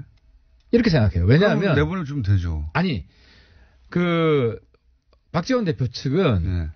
자꾸 교섭단체가 넘을 거라고 생각을 하지만. 네. 실제로 한번 국민의당 의원이라고 생각해 보세요. 여기는 안철수 유승민 통합당이고 저기는 박정천 당이에요. 어디가 미래가 있어 보여요. 그러니까 박지원, 천정배, 정동영. 그 두 개 당이 있는데 호남에서는 이분들이 더 선전할 수도 있죠. 호남에서는 본인이 이번 선거를 뛰는 게 아니잖아요. 그러니까 대표적인 이용주 어머니 그런 거예요. 호남시장 나 안 간다. 그러니까 막상 그쪽으로 나가려고 하니까 또 주저되는 거예요. 그러면은 박지원 의원 측도 교섭단체를 못 만들 것 같으면 여기 3명을 보내준다고 해도 안 나가는 거지. 보내주면 되죠, 그러면. 아니, 그러니까. 보내주면 되죠. 나가는 게 확실하면 내가 볼 때는 타협의 길이 열린다. 그러니까 박지원 대표 측도 교섭단체가 되든 안 되든 나간다고 선언을 하고. 그건 이미 선언했어요. 교섭단체가 숫자가 중요하지 않다. 교섭단체가 안 될 수 있어도 우리는 통합에 반대하고 그리고 만약에 그쪽 길로 계속 간다면 우리는 따로 당을 만들겠다. 그렇게 말은 했는데. 근데 말이 자꾸 바뀔 수 있다고 생각하는 거죠. 그러니까 이거를 딱 만나가지고 서로 만나가지고. 합의 이혼 안 해주는 거 아닙니까 지금. 합의 이혼 해주면은 저기 탈당하려고 하는 통합에 반대하는 비례대표를 줘야 되니까. 그러면 숫자가 3명이 줄어드니까. 아니, 사실 2명이 줄어들든 3명이 줄어들든 양보다 질이에요. 이 통합당은. 근데 한철수 대표 그렇게 생각 안 하시는 것 같아요. 아니, 그게 아니라, 그렇게 하더라도 그냥 우리가 손해만 보고 저쪽은 탈당을 안 한다고 생각하는 거예요, 지금. 탈당을 하는 게 확실한 담보만 주면 내가 볼 때는 여기에 탈출구가 열린다. 그렇게 생각 안 하는 것 같아요. 저는 동의하지 않는데, 국민의당 얘기는 제가 이제 박지원 대표한테 자세히 들어보겠고, 그게 바른정당. 내일 나오시나요, 박지원 대표? 내일 모레 나오십니다. 그거 확실히 물어보세요. 그러면은, 저라도 어떻게든 나가는 게 확실하면은 그냥 깔끔하게 자기 색깔 경쟁하는 게 낫지. 자기 당 만들어서 그쵸. 자기 노선 가고 우리는 우리 노선 가는 게 낫지. 근데 이제 합당하는 쪽에서는 어쨌든 사이즈가 줄어들고 빠져나가는 사람이 많은 게 싫은 거죠. 간단하게 말해서. 물론 좋지는 않죠. 하지만 굉장히 지엽적이다. 큰 대세에 있어서 물론 교섭단체라도 안 되면 문제가 되겠지만 교섭단체는 넘고 교섭단체 넘는 상황에서 뭐 몇 명 차이는 사실 중요하지 않아요. 전혀 중요하지 않아요. 중요하지 않은데 이걸 안고 가면 계속 말이 나오겠죠. 그리고 그렇죠. 오히려 귀찮게만 하지. 바른정당 그러니까 통합된다고 전제하고 그 당에 예를 들어서 거기 반대하던 의원들 소속돼 있어봐요. 자기들은 이 당에 올 생각이 없었는데 끌려왔어요. 그러면 가만히 있겠어요? 그러니까 제가 생각할 때는 안 대표 생각은 조금 더 설득을 해보고, 그죠? 그러니까 김연아처럼 끝까지 하면은 내보내줄 거예요. 하지만 합당되고 나서 그분들하고 설득할 시간 정도는 가져야 되는 거 아니냐. 그렇게 생각하는 것 같은데. 그건 아니고 저쪽이 커지는 게 싫은 거예요. 그냥. 나보다 이렇게 더 잘 알아. 설득은 이미 지인장에 물 건너갔고요. 근데 그거는 국민의당 얘기고 지금 유승민 대표가 왜 갑자기 뻣뻣하게 나오십니까? 나는 사실 합당 얘기는 구체적으로 한 적이 없다. 합당하겠다는 말을. 유승민 대표가 뻣뻣했던 건 이번이 처음이 아니고 네. 유승민 대표의 매력이에요. 어떻게 보면. 나는 정말 이번에 유승민 안철수 둘이 막 이렇게 밀당하는 거 보면서 한편으로는 굉장히 스트레스도 받고 또 스릴도 느껴요. 왜냐하면 딱 이거거든. 안철수 대표는 통합이 원칙이에요. 통합이 곧 원칙. 그런데 유승민 대표는 원칙 있는 통합이어야 돼. 원칙 있는 통합. 요 워딩 좋네요. 딱 요게 지금 대립하는 거예요. 최근 몇 달 사이에 가장 깔끔한 워딩이었습니다. 근데 이게 유승민 대표의 트레이드 마크예요. 원칙대로 간다 나는. 여기서 원칙이라는 건 박지원, 정동영, 천정배는 싫다 이거 아닙니까? 그렇지. 거기하고 노선이 안 맞다는 거예요. 대단한 원칙도 아니에요. 큰 원칙도 아니야. 그러니까 이거는 서로 확인한 거야. 박지원 대표도 유승민하고 나는 색깔이 다르다. 다르죠. 그렇지. 예. 서로 그거는 합의를 한 거예요. 그러니까요. 유승민이 있는 당에 나는 안 들어간다고 했던 것이고. 그리고 유승민 대표도 박지원 대표하고 몇 분 따라 들어오는 거는 난 싫다. 그러니까 딱 박지원 대표요. 네. 심플하게 이야기하면. 그러니까 서로 지금 의사를 확인했기 때문에. 박지원 대표로 상징되는 몇 분이죠. 박지원 대표 딱 한 사람만. 글쎄, 정동영, 천정배는 포함되는지 저는 잘 모르겠어요. 그건 안 물어봤어요. 두 분은 조금 아직 이렇게 부각이 잘 안 돼서. 근데 박지원 대표는 확실하고. 네. 근데 서로 같이 안 한다는 거 확인했잖아요. 그러니까요. 확인했기 때문에 그냥 둘이 따로 가면 돼요. 그 양반 털고 와라, 첫 번째. 그리고 연결되는 것이 이제 소위 햇볕 정책 같은 경우에 정강 정책이 들어갈 수 없고 햇볕 정책은 실패한 정책이고 햇볕 정책에 대한 해석이 전혀 다르니까 소위 그 햇볕 정책에 대해서는 받아들일 수 없다. 크게 말하면 두 가지 아닙니까? 그러니까 이제 햇볕이 이 구태 햇볕하고 혁신 햇볕이 있는데. 왜냐하면 햇볕이 지금 20년 넘어 지났잖아. 그러니까 이제 햇볕론자 중에도 이 스펙트럼이 갈리고 저도 햇볕 정책 부정 안 해요. 저는 햇볕도 발전적으로 이제 더 훨씬 어쨌든, 새롭게. 근데 아무튼 이제 유승민 대표가 볼 때는 구태 햇볕이라고 보는 거고. 그러니까 거기하고는 근데 이제 거의 끝이 다 왔다는 거예요.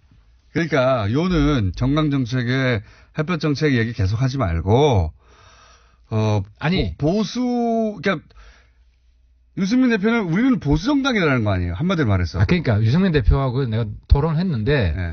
개혁 보수하고 개혁 중도까지는 같이 하는 거예요. 그러니까 개혁 보수 밑으로 끌고 들어와 이게 아니야. 안철수 대표 보고 내 밑으로 기어 들어와 이게 아니고 그냥 구태 햇볕만 같이 못한다.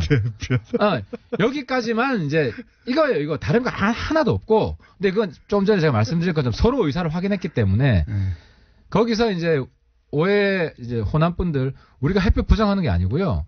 6.15 14 인정을 해요. 우리 강령에 돼 있어요. 유승민 대표도 동의한 강령이에요. 그리고 그거는 통합당이 되더라도 6.15 14는 존중하는, 인정하는 걸로 그대로 들어갈 거예요. 그래서 우리가 햇볕을 한국당처럼 전면 부정하는 정당 결코 안 될 겁니다. 그건 뭐 옛날 수구 냉전 정당인데. 보자고요. 유승민 대표가 이번에 북한 대표단 오는 것에 대해서 어떻게 평가했냐면 방점 어디 찍었냐면 북한 대표단 평창 올림픽 참가가 어떻게 북핵 문제를 해결한다는 것이 납득할 수 없다.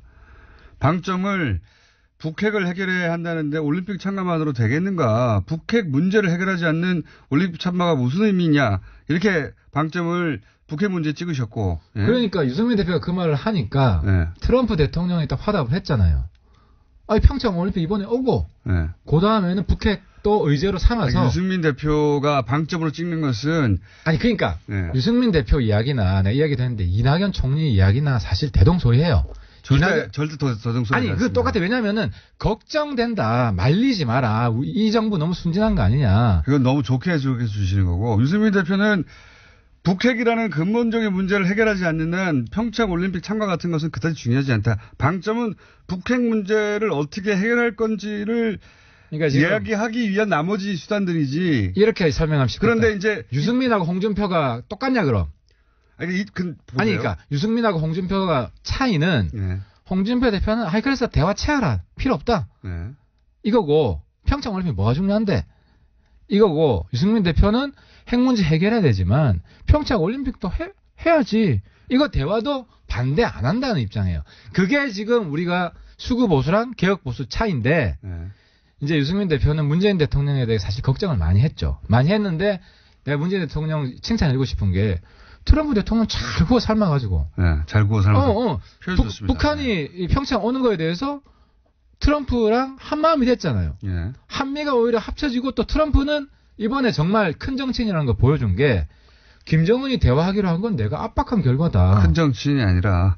아니, 한 번씩 미쳐 보이지만 또 잘할 때도 있어요. 트럼프도 칭찬해줄 때 해야 돼. 근데, 그러니까 그런 식으로 한미 동맹도 견고해지면서 평창 오는 이걸 다 만들어낸 거예요. 그러니까 우리 바른정당은 그 역할을 한 거지. 왜냐하면 문재인 대통령도 북한한테 문 이야기하면 야당이 다 문재인 그냥 칭찬해주기만 하면 지렛대가 안 생겨요. 야당이 언제 다 칭찬해줬다고? 그러니까 홍준표만 반대하고 다른 사람들도 가끔씩 반대하고 또 칭찬해주고 이렇게 제 말은 뭐냐면 보세요. 거죠. 유승민 대표의 워딩은 북한 올림픽 참가가 어떻게 북핵 문제를 해결한다는 건지 납득할 수 없다 이렇게 말했잖아요.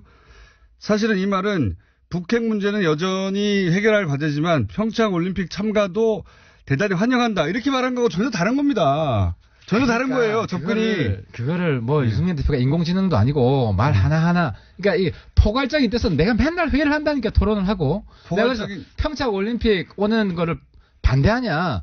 그걸 반대 안 해요. 물론 반대하지 않는. 그러니까 어떻게 우려가 있다는 거지. 알겠는데 제 말은 우려가 뭐냐면 지금 해소가 됐고. 이걸 무슨 해석할 만큼 복잡한 얘기입니까? 복잡하지 않아요. 중요한 건 북핵 문제인데 평양올림픽 참가가 북핵 문제를 해결할 수 없다. 그러니까 지금 유승민 대표 나와서 직접 해명해라 지금 이야기하고 싶어가지고 계속 지금. 유승민 대표는 나왔으면 좋겠고요. 제 말은 뭐냐면 이 말을 왜 하냐면 이게 이제 바른정당의 대표인 유승민 대표는 이런 문제의식이고 국민의당 입장에서는 평창 올림픽으로 북핵 문제 해결까지 쭉 나갔으면 좋겠다. 이런 입장일 거란 말이죠. 서로 제가 좀 쉽게 정리해 드릴게요. 네, 서로 만날 수가 없어요. 유승민 안철수의 차이는 유승민 하태경 차이보다 작아요. 내가 유승민 안철수랑 계속 이야기해 보니까. 그러니까 이렇게 스펙트럼 이래. 유승민 안철수 하태경 박지원이야. 그러면 그러니까 유안 차이보다 더 큰 유하 차이가 바른정당에서 공존하고 있는데 유승민 대표가 합당을 안 한다고 할 가능성도 있습니까? 합당을 지금까지는 합당하는 것처럼 진행되다가 어제 그저께부터가 합당한다고 말한 적은 없다. 계속 지켜보고 있다. 마음을 결심하지 않았다. 그 질문을 우리 오늘 2시에 의청을 합니다. 네. 아직 안 하셨어요? 네. 네, 2시에 오늘 또 의청을 합니다. 안 할 수도 있다는 전제하에 내가 그래서 그 질문을 물어보려고 그래요. 아직 그것까지 모르시는군요. 만약에 그 박정천이 네. 합의위원이 안 되면 안 되면은 합당 안 할 거냐, 통합 안 할 거냐. 내가 오늘 물어보려고 그래요. 근데 거기에 대한 입장을 우리도 분명히 해야 돼요. 그렇죠. 왜냐하면 자꾸 할 듯 말 듯 괴롭히면 안 되거든. 파트너가 있는데 지금 요즘은 연애 한 달 해서 결혼하는 것도 잘하는 거예요. 우리 한 3달 했어요. 결론을 내야 돼. 박지원 대표로 상징되는 하여튼 그쪽 떨고 그다음에 햇볕 정책에 대한 분명한 그 정강 정치한 입장을 정하지 않으면 합당할 수 없다. 이럴 수도 있다는 거죠. 아니 햇볕 정책은 사실 이슈가 안 되고 이슈가 제가 아니에요? 볼 때는 박지원 대표권인데 근데 박지원 대표권도 뭐 같이 안 간다고 선언했고 그분이 뭐 한 입으로 두말할 뿐도 아니고 정리 먼저 하고 오라는 얘기가 결국 그거 안 하면은 안 하겠다는 얘기죠. 그러니까 그 질문을 하려고 그래요. 먼저 아직. 정리가 안 되면 합당이 되면 박지원 대표는 나가는 게 거의 확실한데 근데 합당이 되기 전에 먼저 안 나가면 그럼 안 할 거냐. 거기에 대해서 우리 내부에서 아직 진지한 토론을 해본 적이 그럼 없어요. 그럼 박지원 대표의 전략은 안 나가면 그러니까 끝까지 안 나간다. 계속 안 나가면서 합당 반대만 하면 되는 거네요. 그러니까 박지원 대표가 본인이 바보될 생각하면 그런 노선을 취해도 되지. 아니 바보될 생각 아니죠. 그거는 훌륭한 전략이 되는 그러니까 거죠. 유승민 괴롭히는 정치를 하겠다. 자기 정치의 목표가. 그렇다기보다 합당을 안 이루어지게 하는 정치를 하는 거죠. 그러면. 그러면 유승민 대표 또 바뀔 수도 있죠. 안철수 대표는 제가 보기에는 이 과정에서 상처를 너무 많이 입었어요. 손해를 너무 많이 보고.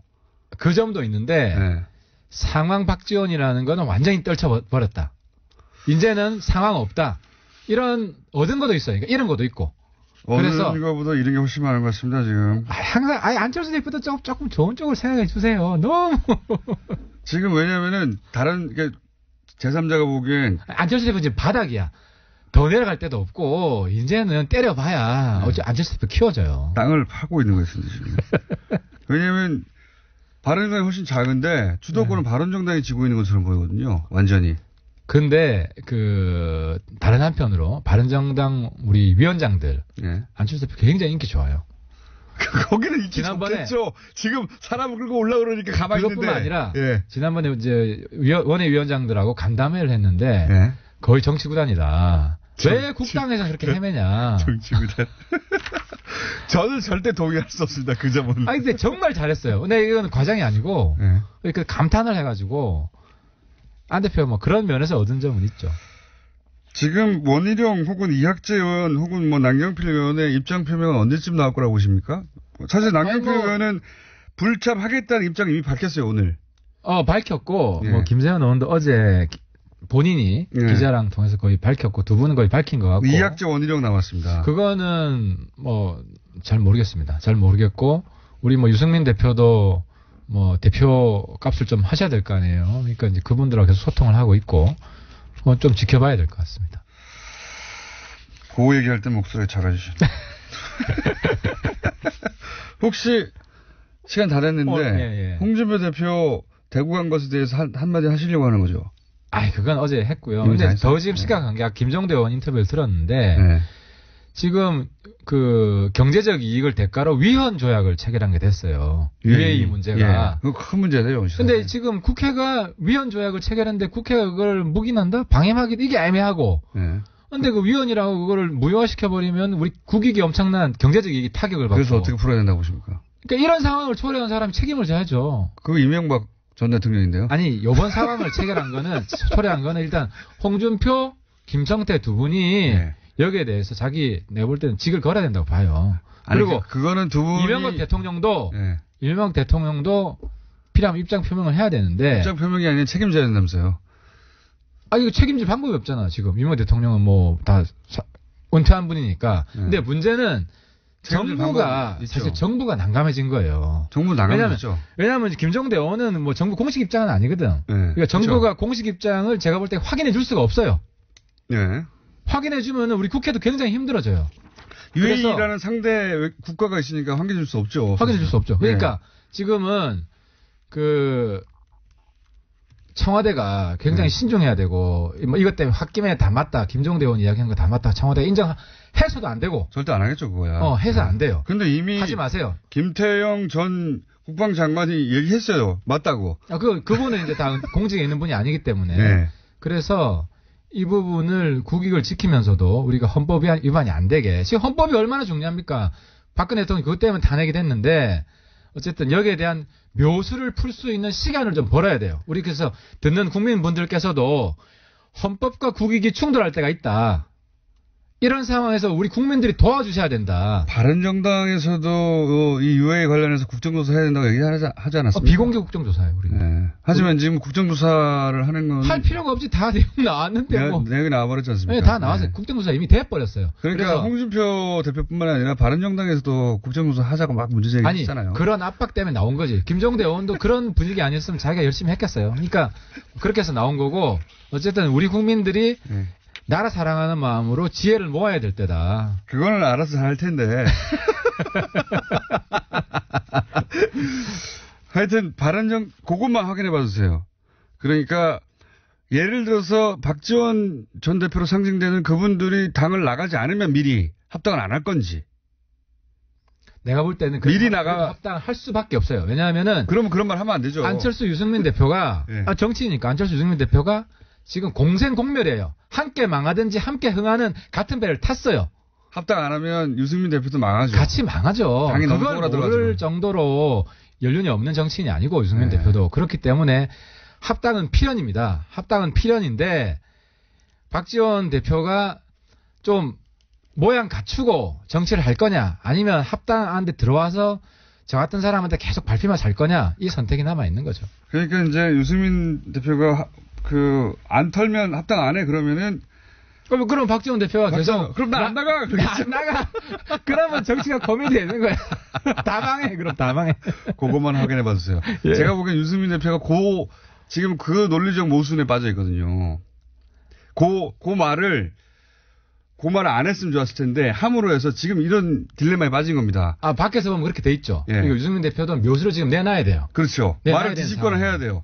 그러면 뒤집는 게 아니라 합당 뒤에도 여러 가지 방법이 있을 수가 있고. 그러니까 유승민 대표가 박지원 안 나가면 합당 안 해 했다면 박지원 대표는 자동방으로 그럼 난 안 나가 해버릴 테니까 그러면 합당이 깨지게 되는 거면 그럴 수도 있다고 보는데 만약 유승민 대표가 그렇게 했을 때 박지원 대표가 안 나가 이러면은 박지원 대표도 정치 인생 끝이다. 절대 박지원 대표의 승리죠 그러면. 왜냐하면 내가 당만 안 나가면 안 깨지면 합당 못 하는 거야. 그럼 내가 안 나갈게 이렇게 해버리면 되니까요. 그러니까 지금 산수만 생각하면 그런데 이게 방정식이고 박지원 대표 자기가 한 말이 있는데 호남 사람들이 어떻게 생각하겠어요. 유승민 대표가 제가 말 실수한 보는데 제 생각에는 그러니까 유승민 대표 약점을 잡으시려고 하는데 그건 박지원 대표 약점도 될 수 있다 거꾸로. 자 오늘 여기까지 하겠습니다. 확인해서 다음 주에 하여튼 지켜보시고 하태경 최고위원이었습니다. 감사합니다. 네 감사합니다. 영화 1987 1987년 6월 민주항쟁을 소재로 한 영화 화제죠. 계속해서 고 박종철 당신 학생이었죠. 이 사망의 진상을 밝히는데 기여했던 오연상 원장 전화로 연결해서 그때 상황을 좀 짚어보겠습니다. 안녕하세요, 원장님. 예, 안녕하십니까. 네, 언론에 잘 등장하지는 않으셨더라고요, 보니까. 네. 네. 그런데 저희가 확인하다 보니까 그 당시 박종철 군 시신을 가장 먼저 검안하신 당사자죠? 어떻게 검안하러 가시게 된 겁니까? 그게 87년 1월 14일 오전 11시 30분경이었는데요. 네. 그 당시에 저는 중앙대학교 용산병원에 네. 전임 강사로 근무를 하고 있었습니다. 예. 근데 그 진료부장 겸 내과 과장을 하는 박 교수님이 제 방으로 전화를 하셔서 남영동 대공분실에 긴급 왕진 요청이 들어왔는데 네. 보통은 응급실 당직 레지던트가 가지만 이건 상황이 심각해 보이니까 교수가 가는 게 좋겠다. 응급실로 내려와라. 그렇게 말씀을 하셨습니다. 네. 그래서 응급실로 갔더니 남영동에서 온 형사 세 분이 기다리고 있었고 예. 우리 응급실 간호사하고 응급장비를 챙겨가지고 앰뷸런스를 타고 곧바로 남영동으로 갔습니다. 처음부터 검안을 하러 간 건 아니고요. 예. 남영동에서 요청한 것은 상태가 위중한 환자를 살려달라는 거였죠. 처음에는? 네. 근데 제 추측으로는 왕진 요청을 하러 형사들이 출발했을 때는 박종철 군이 살아있었던 걸로 생각이 됩니다. 그럼 가시는 도중에 사망했다고 보시는 거군요? 네, 그렇죠. 도착을 했을 때는 사망을 해 있었으니까 그렇게 된 것 같아요. 처음에 도착하셨을 때 당시 남영동 형사들은 상황을 어떻게 설명하던가요, 처음에? 네, 그러니까 그 병원에서 남영동까지 신호 무시하고 앰뷸런스로 달리니까 한 5분 정도 시간인데 그 사이에 다음과 같은 정보를 말해주더라고요. 그 조사받던 학생이 술을 많이 먹었는지 목이 마르다고 물을 달라고 해서 물을 줬더니 주전자째 벌컥벌컥 마시다가 갑자기 숨을 안 쉬었다. 이렇게 얘기를 해줬어요. 그렇군요. 이거는 아마도 물과 관련해서 호흡 쪽에 문제가 생겼다. 그러니까 응급조치를 할 때 이거를 감안해서 숨을 다시 쉬게 해봐라. 그런 의도였다고 생각이 됩니다. 알겠습니다. 형사들은 그러니까 물 많이 마시다가 갑자기 숨을 안 쉬게 됐다. 이런 식으로 설명했는데. 네. 그 선생님이 처음에 가셔가지고 그 설명이 사실이 아니다라고 판단한 이유가 있으십니까? 그 방의 구조가 예. 문을 여는 순간 그 저쪽 창가 쪽 사실 창은 없었지만 창가 쪽으로 욕조가 보이더라고요. 욕조. 예. 예. 그 당시에는 지금과 다르게 하얀 색깔 욕조였었고 예. 그 다음에 자연스럽게 오른쪽에 환자가 누워 있는데 한 바닥에서 30cm 정도 올라와 있는 평상, 다리가 없는 침대죠. 예. 거기에 팬티만 입은 상태로 젊은 남자가 누워 있는데 물에 다 젖어 있더라고요. 머리부터 발끝까지. 그러니까 당연히 바닥에도 물이 많고 예. 그 상황에서 생각할 수 있는 건 몇 가지밖에 없잖아요. 저 욕조에 물이 차 있었겠구나. 그리고 저기 들어갔다 나왔겠구나. 그러다 무슨 사고가 생겼구나. 그렇게 생각을 한 거죠. 당연히 보자마자 그런 생각을 하셨던 것이고. 그리고 이제 그 형사들이 그 병원 응급실로 옮기자고 하는 것을 중간에 그렇게 못하도록 막으셨다고 제가 알고 있는데 그건 왜 그러셨습니까? 예, 그거는 사망 상태였지만 그 심폐소생술을 30분을 했습니다. 예. 그동안에 한 번도 소생이 안 됐거든요. 그러고 나서 또 병원으로 옮기게 되면 응급차 안에서는 그게 용이하지가 않거든요. 심폐소생이. 네. 그런 상태로 병원에 옮겨서 다시 심장 제세동기 같은 걸 써서 한다 하더라도 그게 소생이 될 가망이 거의 없어요. 네. 그뿐만 아니라 사망 장소가 바뀌게 되거든요. 남영동 대공분실에서 용산병원 응급실로 바뀌거든요. 그렇군요. 사망 원인에 대해서도 여러 가지 변화가 생길 것이고 그래서 그것은 좋지 않다고 생각을 했습니다. 그러니까 이제 형사들이 옮기자고 하는 것도 이러면 사망 장소가 그러면 낙릉동이 아니라 병원으로 될 수 있으니까 그걸 못하게 막아야 되겠다는 생각을 그때 하신 거고. 사실상 그 소생 가능성이 거의 없었기 때문에. 그러니까요. 그렇게 옮겼을 때 그런 문제들이 생긴다라고 생각을 했죠. 이미 사망했는데 네. 사망 장소를 병원으로 바꾸게 되는 효과가 날 테니까 그러면 안 되겠다 싶어서 그건 막으신 거고. 그리고 가자마자 형사들이 이거 설명하는 것과는 다르게 이거는 지금 물고문을 당하다가 물고문이라는 표현은 그때 안 쓰셨어요. 근데 물고문을 당하다가 사망한 거구나 이렇게 생각을 하신 거고. 물고문이라는 표현을 안 하시고 물에 대한 이야기를 그때 많이 하신 걸로 물고문이라는 표현을 쓰실 수는 그때는 없으셨군요. 그것은 내가 목격한 상황이 아니니까 거기서 내가 확신에 차서 물고문이 있었던 게 확실하다 이렇게 얘기하면 그게 더 이상하게 들릴 거잖아요. 네. 그리고 저 의사가 암만 해도 그 색깔이 좀 이상하다. 뭐 그런 식으로 몰릴 수도 있고. 그러니까 나는 사실에 입각해서 내가 본대로만 얘기하는 게 더 낫겠다라는 생각을 한 거죠. 그런데 이제 경찰이 기자회견을 열어서 그 유명한 이제 책상을 친히 억하고 죽었다 쇼크사로 발표를 하자 여기 대해서 단순 쇼크사가 아니라 고문사라고 사실상 처음 말씀하신 분이 선생님 아니십니까? 네, 신문 기사가 처음에 그렇게 나갔죠. 예.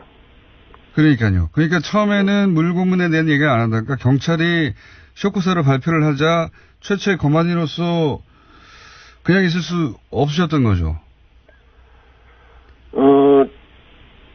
글쎄요. 기자분들이 찾아오셔서 인터뷰를 하게 됐으니까 그런 얘기를 하게 된 건데, 상황에 대해서 얘기를 하는데 거짓말을 할 수는 없었던 거죠. 사실대로 말하면 본인이 그 당시 사회 분위기라는 게 이제 지금하고 완전히 달랐기 때문에 주변에서 그렇게 사실대로 말하지 말라고 말리는 사람은 없었어요? 많이 있었죠. 어떤 상황이 벌어질지 예측들을 못하니까 입 조심해라.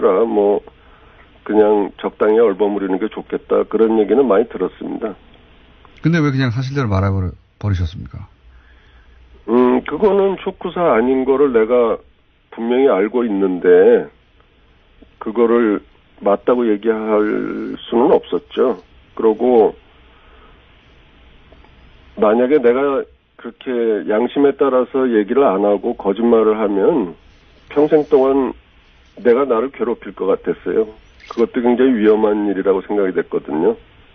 고문보다는 그게 더 걱정되셨군요. 그러면 그 이후에 혹시 경찰에 끌려가거나 감시를 당하나 그런 일은 안 겪으셨습니까? 안 겪으셨어요? 일단 14일에 거기 갔다 온 뒤로 그날 오후부터 감시가 있었죠. 귀찮게 구는 사람들을 보호해주겠다 그러면서 형사들이 감시를 했는데 그건 아마 기자들이 접촉 못하게 하려고 그랬던 것 같고요. 기사가 나가고 난 다음에는 검찰 조사를 24시간 받았고 곧바로 연이어서 신길동으로 임의 동행돼서 거기서 한 16시간 정도 조사 받았습니다. 조사도 받으셨고 무섭지는 않으셨어요? 내가 죄 진 게 없는데 무섭긴 뭐가 무섭겠어요. 다른 데로 얘기하면 되는 거지. 예, 그러니까 전문가로서 그리고 직접 본 것을 사실대로 얘기했을 뿐이니까 나는 무서워할 이유가 없다 이렇게 생각하신 거군요. 예. 지금 현재는 학교에서 가르치지 않으시죠? 지금은 네, 2009년도에 제가 개업을 했습니다. 개업을 하시고. 네. 당뇨병을 전공한다고 들으셨는데 그러면 지금 개인 병원도 관련입니까? 네, 아무래도 저는 당뇨가 전공이기 때문에 오시는 환자분들도 거의 다 당뇨 환자가 많습니다. 제가 갑자기 이 얘기를 여쭤본 이유가 뭐냐면, 제가 이제 한 10여 년 전에 인터뷰했던 것도 한번 읽어봤는데, 최근에 인터뷰를 거의 안 하셔가지고, 오래되셨고요. 그래서 읽어봤는데, 각자 자기 일을 잘하면 되고, 사실대로 이야기하고 그냥 정직하게 일하면 된다 이런 말씀을 하셨더라고요. 네네. 굉장히 인상적이어서 당뇨병을 굳이 전공하신 걸 제가 거론했고 마지막으로 혹시 나라다운 나라라는 얘기가 작년 한 해 굉장히 많았는데 본인 생각하시는 나라다운 나라는 어떤 겁니까? 글쎄요, 저는 그냥 각자 자기가 자기 맡은 분야에서 자기 일을 충실히 잘 하면 된다고 생각하거든요. 저 같은 의사는 환자 잘 보고 정치인들은 정치 잘 하시고 뭐 물건 만드시는 분들은 좋은 물건 많이 만드시고 그렇게 하면 좀 나라다운 나라가 된다고 생각합니다. 그게 기본인데 그게 쉽지가 않아요. 예. 선생님 오늘은 직접 오시고 좀 자세한 얘기 나눠봤으면 좋겠는데 네. 전화해서 여기까지만 하고요. 저희가 한 번 더 모시겠습니다. 감사합니다. 예, 감사합니다. 네, 박종철 군 거만이었던 오현상 원장이었습니다. 내일 뵙겠습니다. 안녕!